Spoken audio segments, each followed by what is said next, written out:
إن الحمد لله نحمده ونستعينه ونستغفره ونعوذ بالله من شرور أنفسنا وسيئات أعمالنا من يهده الله فلا مضل له ومن يضلل فلا هادي له وأشهد أن لا إله إلا الله وحده لا شريك له وأشهد أن محمدا عبده ورسوله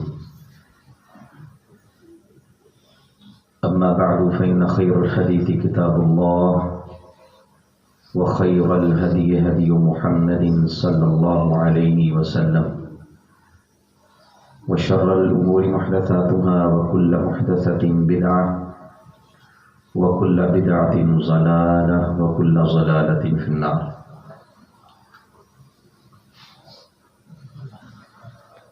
يا أيها الذين آمنوا اتقوا الله حق تقاته ولا تموتن إلا وأنتم مسلمون. يا أيها الناس اتقوا ربكم الذي خلقكم من نفس واحدة وخلق منها زوجها وبث منهما رجالا كثيرا ونساء واتقوا الله الذي تساءلون به والأرحام إن الله كان عليكم رقيبا. يا أيها الذين آمنوا اتقوا الله وقولوا قولا سديدا يصلح لكم أعمالكم ويغفر لكم ذنوبكم ومن يطع الله ورسوله فقد فاز فوزا عظيما. اللهم نبر بكتابك قلبي وشرح به صدري وأنطق به لساني بحولك وقوتك يا أرحم الراحمين. رب اشرح لي صدري ويسر لي أمري واحلل عقدة من لساني يفقهوا قولي. أعوذ بالله من الشيطان الرجيم. بسم الله الرحمن الرحيم. الحمد لله رب العالمين الرحمن الرحيم مالك يوم الدين إياك نعبد وإياك نستعين. لائق احترام محترم معزز سامعین، اللہ رب العزت نے قرآن مجید میں جتنی بھی صورتوں کو نازل فرمایا ہے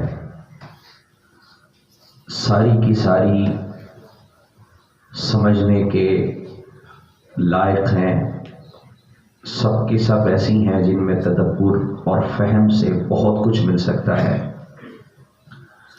لیکن قرآن مجید کی ایک صورت جو سب سے پہلی صورت ہے، ترتیب نزول کے اعتبار سے نہیں بلکہ مصحف کی ترتیب کے اعتبار سے، کتابت کی ترتیب کے اعتبار سے سب سے پہلی سورت سورہ فاتحہ ہے.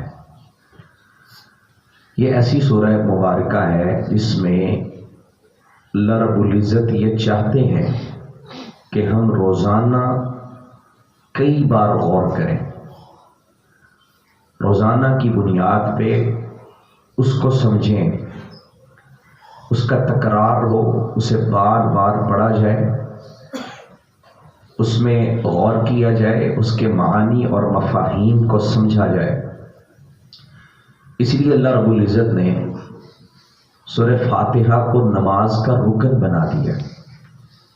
ہمیں لا صلاۃ لمن لم یقرأ بفاتحۃ الکتاب، کہ کوئی نماز ایسی نہیں ہے کہ جس میں سورہ فاتحہ پڑھی جائے اور وہ نماز مکمل ہو جائے، وہ کسی بھی تعلق سے ہو. نماز نفلی ہے، فرضی ہے، امام کی ہے، مقتدی کی ہے، نماز کسوف ہے، خسوف ہے، استسقاء ہے، جنازے کی ہے، استخارے، جتنی بھی نماز ہے. تو اس سے یہ سمجھ آتی ہے کہ اللہ رب العزت ہمیں اس سورہ مبارکہ میں تدبر کرنے کا بار بار کہنا چاہ رہے ہیں. اس لیے اس کا ایک نام ہے السبع المثانی، 7 آیات جو بار بار پڑھی جاتی ہیں. یعنی اگر آپ نماز میں تسبیحات نہیں پڑھتے تو نماز ہو جائے گی، لیکن اگر سورہ فاتحہ نہیں پڑھتے یہ رکن ہے، نماز نہیں ہوگی. تسبیحات پڑھیں گے تو کمال آئے گا، اگر کم پڑھیں گے تو کم کمال ہے، زیادہ پڑھیں گے تو زیادہ کمال آئے گا، لیکن فاتحہ لازم ہے۔ یعنی اللہ یہ چاہتا ہے کہ یہ بار بار پڑھی جائے اور ایمان والے مومن روزانہ اس میں تدبر کریں، لیکن ہماری حالت تو عجیب ہے، ہمارے حالات یہ ہمیں پتہ ہی نہیں فاتحہ میں کیا ہے۔ روزانہ نماز میں پڑھتے ہیں اور کئی دفعہ پڑھتے ہیں، لیکن اس میں تدبر نہیں ہے۔ ہماری اس وقت جو حالت ہے یہ عملی زوال کا شکار ہے۔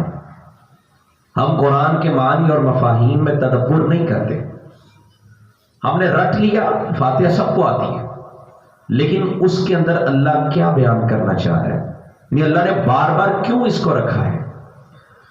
تو یہ سورہ مبارکہ آج ہم نے اس کے معنی پہ غور کرنا ہے۔ اس کا ایک نام الشفا بھی ہے، شفا دینے والی، یعنی اس کے ساتھ دم بھی کیا جا سکتا ہے۔ نبی کریم صلی اللہ علیہ وسلم کے زمانے میں ابو سعید خدری رضی اللہ عنہ، وہ کہتے ہیں ہم کہیں سفر میں تھے تو ایک جگہ پہ اترے، پڑاؤ کیا، وہاں کوئی قبیلہ آباد تھا۔ اس زمانے میں لوگ قبیلوں کی شکل میں رہتے تھے، تو اگر کوئی قبیلہ تھا اور وہاں سے ایک لڑکی آئی، اس نے آ کے کہا ہمارے سردار کو کسی سانپ نے ڈس لیا، تم میں سے کوئی ہے جو کوئی دم کر لیتا ہو؟ تو ابو سعید خدری کہتے ہیں میں اس کے ساتھ چل پڑا، میں نے کہا چلے میں کر دیتا ہوں۔ اچھا، انہوں نے دم کیا، وہ جو سانپ نے ڈسا تھا یا کسی زہریلی چیز نے، اس کا زہر کا اثر ختم ہو گیا۔ تو صحابہ نے ان سے پوچھا، انہوں نے ان کو 30 بکریاں دی اور پھر ان کے جو ساتھی تھے ان کو دودھ پلایا، ان کی او بھگت کی، مہمان نوازی بھی کی۔ تو ان کے ساتھی کہنے لگے کہ آپ کو کس نے سکھایا یہ؟ تو کہتے مجھے تو کوئی دم نہیں آتا، میں نے تو صرف ام الکتاب پڑھی ہے۔ اسے ام الکتاب بھی کہا جاتا ہے، ام القرآن بھی کہا جاتا ہے، فاتحۃ الکتاب بھی کہا جاتا ہے، یعنی سب سے ابتدا میں یہ مصحف کی ترتیب۔ تو کہتے میں نے تو یہ پڑھی ہے، تو اللہ نے شفا دے دی۔ تو ساتھی کہنے لگے ابھی اس پہ نبی صلی اللہ علیہ وسلم کی جو ہے نا وہ تصدیق لازم ہے، ہم واپس چلتے ہیں وہاں جا کے کوئی فیصلہ کریں گے۔ تو حضور صلی اللہ علیہ وسلم کو جب بتایا، آپ نے فرمایا تمہیں فاتحہ سکھائی کس نے؟ یہ میں نے سکھائی ہے، اس لیے اس میں سے میرا بھی حصہ رکھو، یعنی یہ بالکل جائز ہے۔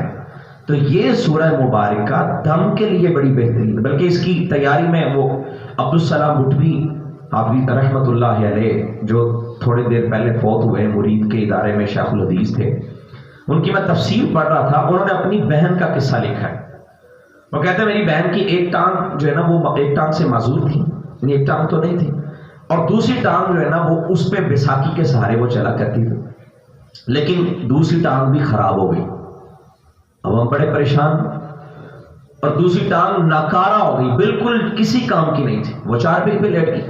تو کہتے ہیں میں نے جو ہے نا وہ طبیبوں کو دکھایا، بڑا علاج کروایا، کسی نے کہا سورہ فاتحہ کے ساتھ دم کرے، 41 دفعہ پڑھ کے سورہ فاتحہ سے دم کرے۔ کہتے اسے دم کیا اور اللہ نے وہ ٹانگ ایسے کر دی جیسے اس کو کبھی کچھ ہوا ہی نہیں۔ یہ توکل کی بات ہے۔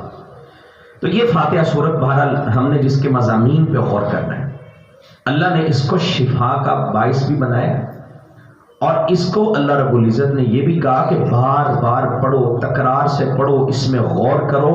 کتاب انزلناہ الیک مبارک لیدبروا آیاتی، یہ قرآن مجید کے نزول کا مقصد یہ ہے کہ تم اس کی آیات میں تدبر کرو اور اس سے نصیحت حاصل کرو۔ دیکھیں اگر تدبر ہی نہیں ہے، اگر آپ کو پتہ ہی نہیں کہ بیان کیا کیا جا رہا ہے، میں یہاں پہ پڑھ رہا ہوں الحمدللہ رب العالمین الرحمن الرحیم، آپ کو پتہ ہی نہیں اس میں ہے کیا، تو کوئی نصیحت حاصل ہوگی؟ اگر آپ کے سامنے میں کسی ایسی زبان میں یہاں خطاب شروع کر دوں جو آپ کو نہیں آتی، تو آپ اس سے کوئی نصیحت حاصل کر سکتے؟ نہیں کر سکتے۔ تو ہمیں تدبر کرنا ہے۔ اللہ رب العزت کہہ رہے قرآن کو نازل کرنے کا مقصد یہ ہے کہ اس میں تدبر کیا جائے۔ تو خاص کر سورہ فاتحہ جس کو ہم نے آج چنا ہے، جس کے لیے ہم نے بات کرنی، یہ سورت مبارکہ تو ایسی ہے، پوری دنیا میں مختلف لوگ آباد ہیں، زبانیں مختلف ہیں، لہجے مختلف ہیں، ان کے رہن سہن کا طریقہ، ثقافت، ان کا تہذیب، تمدن، یہ ساری چیزوں میں اختلاف ہے، کوئی کس طرح رہتا ہے، کوئی کس طرح رہتا ہے، لیکن دو چیزیں ایسی ہیں جو پوری دنیا کے مسلمانوں کی وحدت کا اور جمعیت کا ذریعہ ہے، اور پوری دنیا کے مسلمان ایک لہجے سے، ایک تلفظ سے اور ایک ہی زبان میں وہ بات کرتے ہیں، اور وہ بات ہے ایک لا الہ الا اللہ محمد الرسول اللہ. یعنی مسلمانوں کی جمعیت اور وحدت کا اگر کوئی سب سے بڑا ذریعہ وہ یا تو کلمہ توحید ہے، یا پھر دوسری بات سورہ فاتحہ ہے. الحمدللہ رب العالمین. ہر مسلمان نے نماز پڑھنی ہے، اور ہر مسلمان نے نماز کے اندر سورہ فاتحہ پڑھنی. تو یہ تو مسلمانوں کی وحدت کا ذریعہ بھی ہے. ابن قیم رحمۃ اللہ علیہ نے تو یہ یہاں تک کہہ دیا، فرماتے ہیں اللہ رب العزت نے انبیاء کو مبعوث کیا. جتنے پیغمبر آئے، کسی کو اللہ نے کتاب دی، موسیٰ علیہ السلام کو اللہ نے تورات دی، داؤد علیہ السلام کو زبور دی، مسیح علیہ السلام کو اللہ رب العزت نے ان کو جو ہے نا وہ انجیل دی، موسیٰ علیہ السلام کو تختیاں بھی عطا کی، اور ابراہیم علیہ السلام کو صحائف دیے. وہ کہتے ہیں جتنے انبیاء اللہ نے نازل کیے، جو کچھ ان کو عطا ہوا وہ کتابوں کی شکل میں، وہ صحائف کی شکل میں، وہ تختیوں کی شکل، کچھ بھی تھا. اللہ رب العزت نے جب قرآن مجید کو نازل کیا تو وہ ساری چیزیں اللہ نے قرآن میں جمع کر دی. اور پھر یہ بھی بس نہیں ہے، اللہ نے قرآن مجید کو جو نازل کیا پورے 30 پارے اور 114 صورتیں، اللہ نے ساری کی ساری چیزوں کو پورے قرآن مجید کا جو خلاصہ ہے اللہ نے ایک فاتحہ سورت میں جمع کر دی. اور اس پہ وقت نہیں، ورنہ میں آپ کو بتاؤں کہ قرآن مجید پورا اس کے کس آیت کے ضمن میں آتا ہے. یعنی پورے قرآن کو آپ اس فاتحہ میں تلاش کر سکتے ہیں. اور پھر ابن قیم رحمۃ اللہ علیہ کہتے ہیں یہیں پہ بس نہیں ہے، بلکہ اس کی ایک آیت ایاک نعبد و ایاک نستعین، یہ ایک آیت اس میں پوری سورہ فاتحہ بھی ہے اور اس میں پورا قرآن بھی ہے. یعنی کونوں مکان میں جو کچھ بھی ہے اللہ رب العزت نے جتنا کچھ پیدا کیا اس سب کا راز ایک آیت میں ہے، ایاک نعبد و ایاک نستعین. ہم نے اس آیت پہ غور کرنا ہے. ویسے تو ہم پوری فاتحہ کو لے کے بیٹھیں یا اس آیت کو مکمل تو ہو ہی نہیں سکتا. نبی صلی اللہ علیہ وسلم نے فرمایا قیامت تک علماء قرآن مجید کے بحر زخار میں غوطہ زن ہوتے رہیں گے، اس میں غور اور تدبر کرتے رہیں گے، لا یشبع، لیکن قرآن کے معنی اور مفاہیم ختم ہونے کا نام نہیں لے سکتے. اتنا بڑا یہ سمندر ہے، جتنا مرضی اس کی گہرائیوں میں چلے جائیں یہ ختم ہونے کا نام نہیں لیتا. نبی صلی اللہ علیہ وسلم نے یہ فرمایا کہ قیامت تک اس سے استفادہ کرتے رہیں گے، اس سے فیض یاب ہوتے رہیں گے. اور اللہ نے یہ اتنا وسیع بنایا ہے، اتنا وسیع و عریض ہے کہ اس کے معنی اور مفاہیم ختم نہیں ہو. تو ہم نے جو بات کرنی وہ صرف ایک آیت ہے، ایاک نعبد و ایاک نستعین. ابن قیم کہتے ہیں دو چیزیں ہیں، یا تو اللہ کا خلق ہوتا ہے یا امر ہوتا ہے. الا لہ الخلق والامر، اللہ کے لیے خلق ہے اور اسی کا امر ہے. خلق میں جتنی چیزیں اللہ نے پیدا کی ہیں وہ ساری خلق ہے، یہ جتنی مخلوقات ہیں.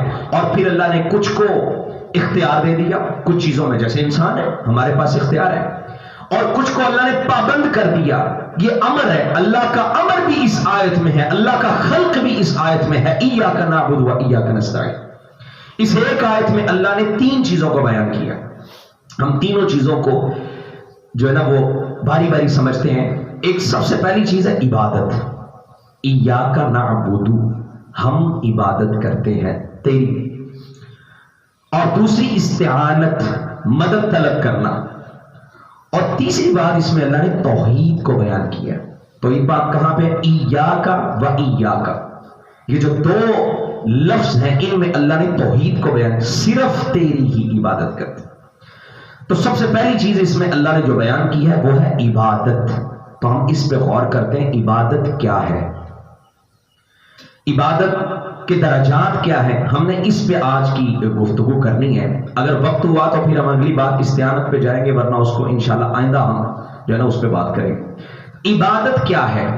سب سے پہلے جو آپ کے سمجھنے والی بات ہے وہ یہ ہے کہ اللہ رب العزت کے ساتھ ہمارا جو تعلق ہے، بلکہ پوری کائنات میں جو کچھ اللہ نے پیدا کیا، جو کچھ ما سوی اللہ ہے، یعنی اللہ کے علاوہ جتنا کچھ بھی کائنات میں ہے، جو کچھ ہے اللہ کے ساتھ اس کا ایک ریلیشن ہے، اور وہ ہے عبادت کا. یعنی پوری کائنات میں وہ جمادات ہو، ذرات ہو، حیوانات ہو، وہ انسان اور جن ہو، وہ فرشتوں کی جو ہے نا وہ دنیا ہو، آسمان اور زمین کی وسعتوں میں جو کچھ بھی ہے، اللہ کے علاوہ جو ہے اس کا رب کے ساتھ ایک ہی تعلق ہے۔ اللہ خالق ہے، وہ مخلوق ہے، اللہ معبود ہے اور وہ عابد ہے۔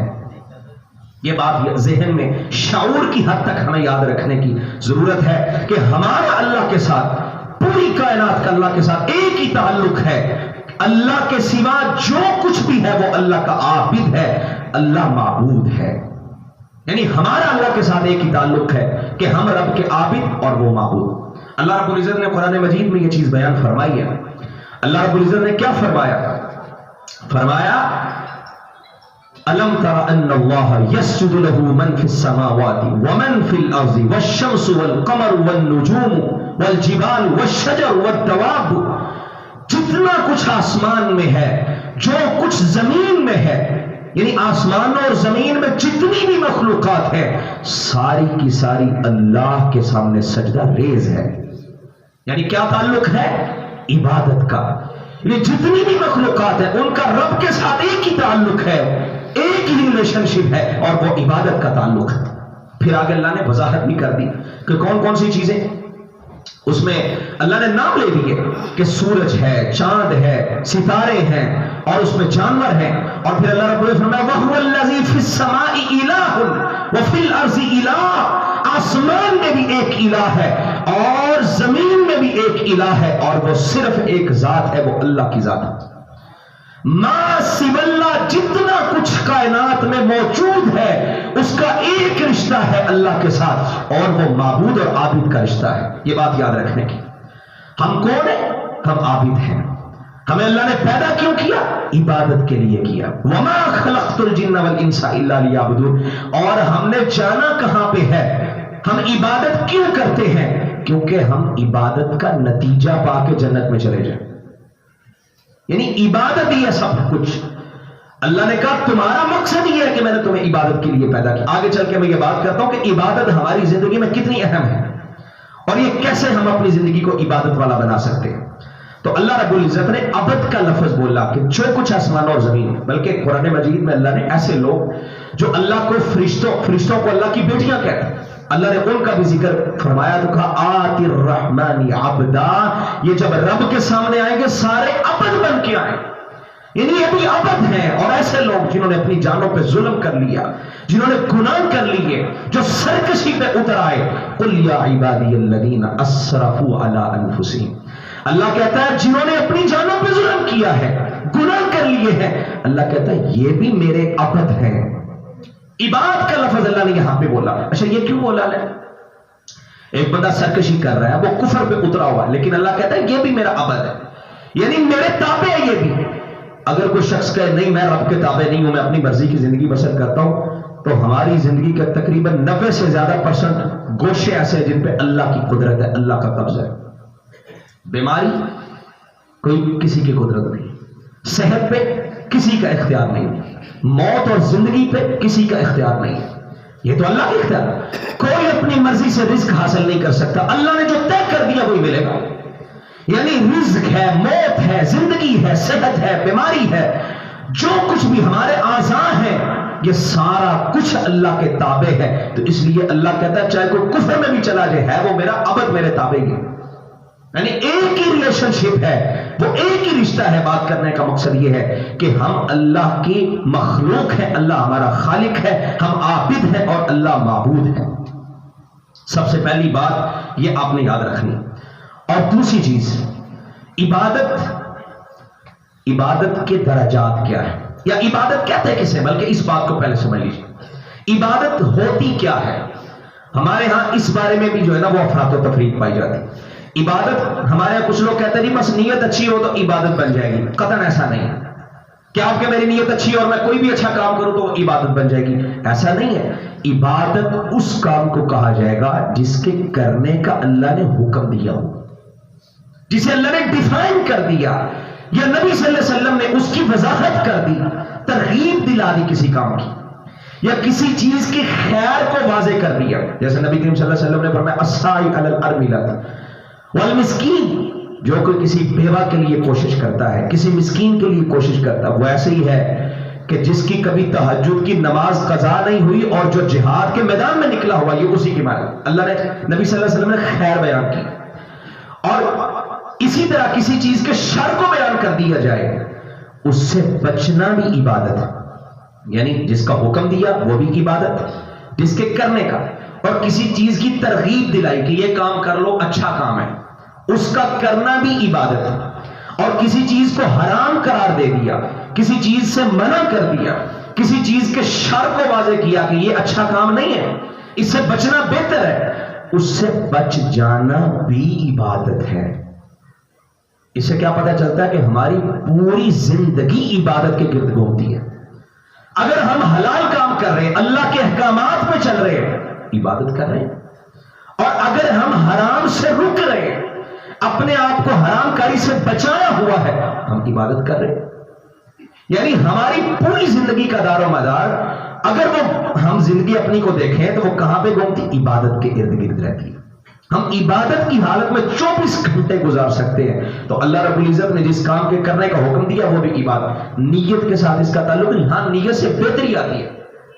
بس آپ لوگ کہتے ہیں ہم نے قرآن ہی تو پڑھا، ہم نے جو ہے نا وہ اپنے طور پہ کام کیا اور اس کو عبادت بنا دیا۔ بھئی اچھی نیت سے کیا ہے، کوئی غلط نیت تو نہیں ہے، اچھی نیت سے کر رہے ہیں، لیکن اللہ نے اس کا حکم نہیں دیا، اللہ نے اس کام کی ترغیب نہیں دلائی، وہ عبادت نہیں بن سکتا۔ نیت کا تعلق ہوتا ہے آپ جو عبادت کر رہے ہیں اس عبادت میں بہتری آ جائے گی، آپ کا اجر زیادہ ہو جائے گا، آپ کا رتبہ بڑھ جائے گا۔ یعنی نیت میں کمال آ سکتا ہے، نیت اچھی ہوگی آپ کی عبادت میں۔ نماز پڑھتے ہیں، ایک بندے کی نیت تھوڑی جو ہے نا وہ کمی والی نیت ہے، اس کو کم اجر ملے گا، ایک کی زیادہ ہے اس کو اچھا اجر۔ نیت کا تعلق اس کے ساتھ ہے، نیت اچھی کے ساتھ آپ عبادت نہیں بنا سکتے کسی چیز کو۔ یہ بات یاد رکھیے کہ ہم کہیں گے میں اپنی جو ہے نا وہ زندگی میں نے کئی کام ایسے ایجاد کر لی ہیں جن میں میری نیت اچھی ہے تو وہ عبادت بن جائے گی، ایسا نہیں۔ عبادت کے مراتب کیا ہیں، اس بات کو بھی ذرا سمجھ لیجیے۔ عبادت کے مراتب یعنی کون سے رتبے ہیں جن پہ عبادت کی جا سکتی ہے، جو عبادت بنتی ہے۔ ابن قیم رحمۃ اللہ علیہ نے اس بات کو بیان فرمایا، کہتے سب سے پہلے قول القلب، آپ کا دل اس بات کا اقرار کرے کہ معبود کون ہے، عبادت کس کی کرنی ہے۔ دل اگر اقرار کرے گا تو یہ پہلا رتبہ ہے عبادت کا، پہلا مرتبہ عبادت۔ دوسرا مرتبہ یہ قول اللسان، جو دل میں ہے کہ میں کس کا عابد ہوں، میرا معبود کون ہے، وہ دل کے اندر ہے، اس کا اقرار زبان نے کر دیا، اشہد ان لا الہ الا اللہ، لا الہ الا اللہ، کہ کوئی معبود نہیں سوائے اللہ کے، یہ زبان نے اقرار کیا، یہ دوسرا رتبہ ہے۔ اور تیسرا عمل القلب، دل کا عمل۔ پہلا تھا دل کا قول، یہ دل کا عمل، کہ آپ کے دل کے جو اعمال ہیں وہ بھی عبادت ہونے چاہیے۔ اور وہ کون کون سے اعمال ہو سکتے ہیں؟ محبت دل کا عمل ہے، نفرت دل کا عمل ہے، توکل دل کا عمل ہے، امید باندھنا یہ دل کا عمل ہے، حسد بغض کینہ یہ سارا کچھ دل کا عمل ہے۔ آپ کے دل میں کسی کی محبت ہے، کس کے لیے؟ اگر تو اللہ کے لیے ہے تو آپ کے دل کے اعمال میں بھی عبادت موجود ہے۔ میں اگر کسی سے نفرت کرتا ہوں تو کس لیے کرتا ہوں؟ کہ وہ میری پارٹی کے خلاف ہے یا وہ میرا مخالف پارٹی کا بندہ ہے، اس لیے میں اس کے نفرت کرتا ہوں، اور کوئی وجہ نہیں ہے۔ اگر تو وجہ یہ ہے تو آپ کی دل کی محبت عبادت وہ ٹھیک نہیں۔ میں کسی سے محبت صرف اس لیے کرتا ہوں مجھے کوئی دنیا کا مطلب ہے اور کوئی مطلب نہیں ہے، تو پھر دل کی محبت ٹھیک نہیں۔ اگر محبت صرف اس لیے ہے کہ اللہ راضی ہو جائے، میں نفرت اس لیے کرتا ہوں کہ میرا رب مجھ سے راضی ہو جائے، مجھے کسی سے نفرت بھی اللہ کے لیے، محبت بھی اللہ کے لیے، اگر کوئی دل میں ایسی قدورت بھی ہے وہ رب کے لیے، تو دل کی محبت یہ دل کے اعمال میں ہے اور یہ دل کی عبادت ہے۔ اس لیے نبی صلی اللہ علیہ وسلم نے فرمایا اوثق عرى الایمان، ایمان کی سب سے مضبوط ترین کڑی اگر کوئی چیز ہے، الحب فی اللہ والبغض فی اللہ، اللہ کی محبت اور اللہ کے لیے بغض رکھنا، یہ ایمان کی بلند ترین کڑی ہے۔ یعنی ایمان کی سب سے بلند چوٹی اگر کوئی ہے تو دل کی عبادت ہے، کسی سے محبت کرے تو صرف رب کے لیے کرے۔ اپنی زندگی کا جائزہ لیجئے کہ ہماری محبت کسی سے کس لیے ہوتی ہے، ہم اس عبادت میں بھی پورے ہیں کہ نہیں؟ نبی صلی اللہ علیہ وسلم ایک دفعہ مجلس میں بیٹھے ہوئے تو آپ نے فرمایا یدخل رجل من ھذا الباب من اہل الجنہ، اس دروازے سے ایک شخص آئے گا وہ جنتی ہوگا۔ 3 مرتبہ آپ نے یہ بات ارشاد فرمائی۔ عبداللہ بن عمر رضی اللہ تعالیٰ وہ کہتے ہیں میں نے غور کیا کہ یہ کون بندہ ہے۔ کچھ دیر کے بعد ایک شخص آیا، اس سے پسینے اور جو ہے نا وہ کیا اس کو کہتے وضو کا پانی اس کے قطرے گر رہے تھے، اس کے ہاتھ میں اس نے جوتا پکڑا ہوا، وہ سائڈ پہ رکھا اور وہ آگے مجلس میں، تو کہتے میں اس شخص کے پیچھے پیچھے چلا، اس کے گھر چلا گیا۔ 3 دن میں 3 راتیں اس کے پاس رہا کہ میں دیکھوں یہ عمل کیا کرتا ہے، کہ نبی کائنات صلی اللہ علیہ وسلم نے اس کو جنت کی بشارت دی ہے اپنی زبان مبارک سے۔ تو کہتے میں اس کے ساتھ رہا، 3 دن کے بعد مجھے کوئی ایسی چیز نظر نہیں آئی جو اس میں کوئی زیادہ تھی۔ بڑی سمجھنے والی بات ہے۔ کہتے میں واپس آ گیا، انہوں نے مجھے روکا، کہتے عبداللہ ادھر آؤ، بات سنو، واپس آ رہے کوئی مقصد تھا، 3 دن رہے ہو، کوئی بات نہیں کی، کوئی کام کی بات نہیں، کیا خیریت تھی؟ کالی نبی صلی اللہ علیہ وسلم نے آپ کے بارے یہ کہا کہ یہ جنتی شخص ہے۔ میں دیکھنے آیا تھا کہ آپ کے اعمال کیا، نماز بھی ہماری طرح، نماز بھی اتنی ہے، اگر ہم روزہ رکھتے ہیں تو وہ بھی رکھتے ہیں، آپ ہماری طرح کے اعمال آپ کرتے ہیں، مجھے کوئی خاص چیز نظر نہیں آئی۔ تو انہوں نے جو بات بتائی وہ دل کا عمل تھا۔ وہ کہتے ہیں مجھے کوئی خاص یاد مجھے بھی نہیں ہے، بس ایک کام ہے، جب بستر پہ جاتا ہوں میرا کسی سے گلہ شکوہ ہوتا ہے، کوئی شکایت ہوتی ہے، کوئی غصہ ہوتا ہے، کسی کے ساتھ کوئی ناراضگی ہوتی ہے، میں اسے معاف کر کے پھر سوتا ہوں، معاف کیے بغیر میں کبھی سویا نہیں۔